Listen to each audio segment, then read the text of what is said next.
Ciao a tutti, buondì, benvenuti nel canale Mondo Sardegna. Continuiamo le interviste fotografiche. Oggi ospite Mauro Ballette. Mauro è un modellista designer che ha aperto a Cagliari il suo studio che si chiama Studio Vertice. Mauro, benvenuto. Grazie, benvenuto anche a te. Mi racconti quando è nata la tua avventura a Cagliari?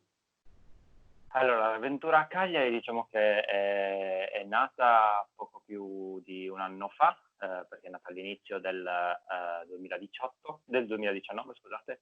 Ha avuto un inizio, nel senso che un'incubazione durata gli anni precedenti, successivi al mio ritorno in Sardegna, dopo aver lavorato, studiato e lavorato a Milano.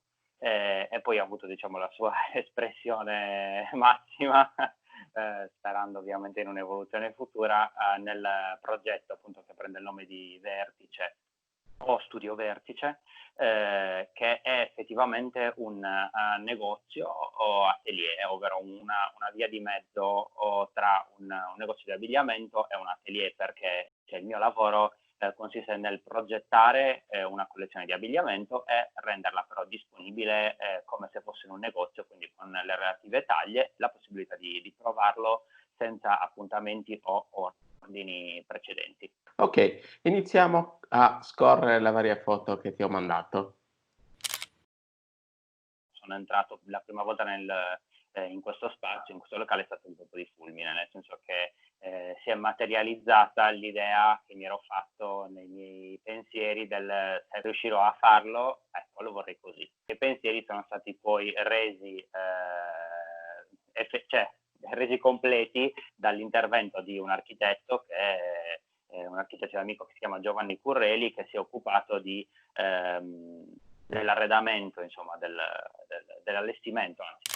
Bene, allora adesso foto 2 e foto 3, mi racconti come nascono i tuoi capi partendo dalla ricerca dei materiali. Diciamo che la priorità è quella di cercare di realizzare dei capi che non possano essere relegati unicamente a una stagione, ma che possono avere un uso più ampio possibile, ovviamente nei limiti del clima nostro o di chi, della persona, insomma, che li acquista.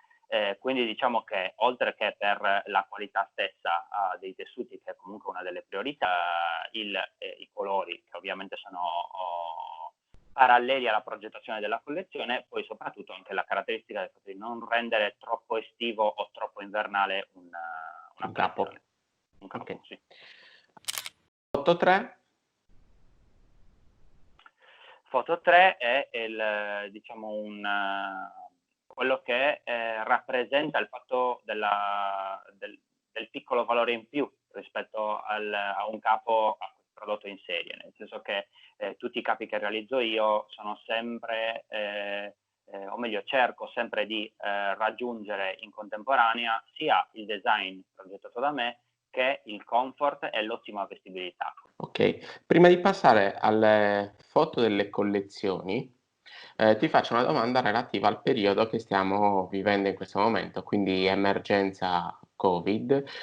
Come stai pensando che cambierà, diciamo, il tuo con i clienti? Se devo essere sincero, non credo che cambierà tantissimo il mio personale approccio, perché diciamo che è nato ed è cresciuto sempre con un approccio molto diretto, quindi uno a uno.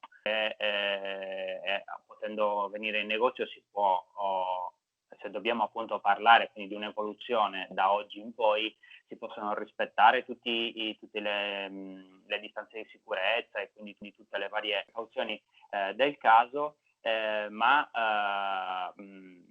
avendo sia avendo un rapporto col cliente che trattando comunque non in modo massivo, insomma, una quantità di prodotti, io mi posso dedicare sia alla protezione degli stessi che degli spazi. Certo. Allo stesso tempo,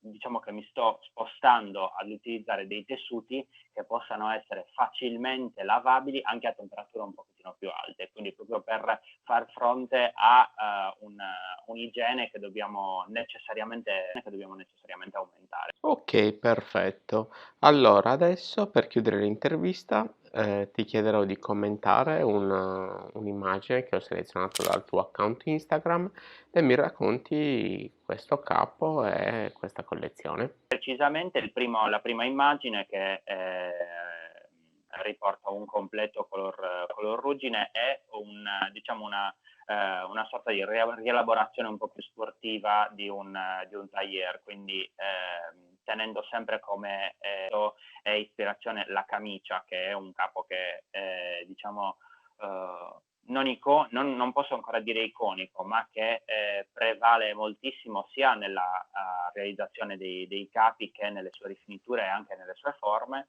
Quindi la giacca è stata trasformata insomma in una sorta di camicia arricchita da 2 tasche superiori a contrasto, che quindi lo accentuano appunto questo aspetto sportivo, e il pantalone invece è un pantalone cosiddetto a palazzo, che quindi dal bacino scende dritto verso il fondo, con la piega frontale che allo stesso tempo ha una versatilità molto alta, perché avendo in vita un elastico che non prevale se è coperto, appunto può diventare un pantalone classico se appunto come presentato nell'immagine, oppure mixandolo con altri capi la parte superiore invece potrebbe modificarsi, quindi diventare ancora più sportiva per poter contestualizzare il pantalone appunto in ambienti meno classici, meno formali. Ok, perfetto. Ti ringrazio della chiacchierata. Purtroppo signor Skype ha deciso che non si deve vedere più niente e quindi ci salutiamo come alla radio. Ciao Mauro, alla prossima. Grazie ancora. Grazie Massimo per l'invito, saluto tutti e a presto.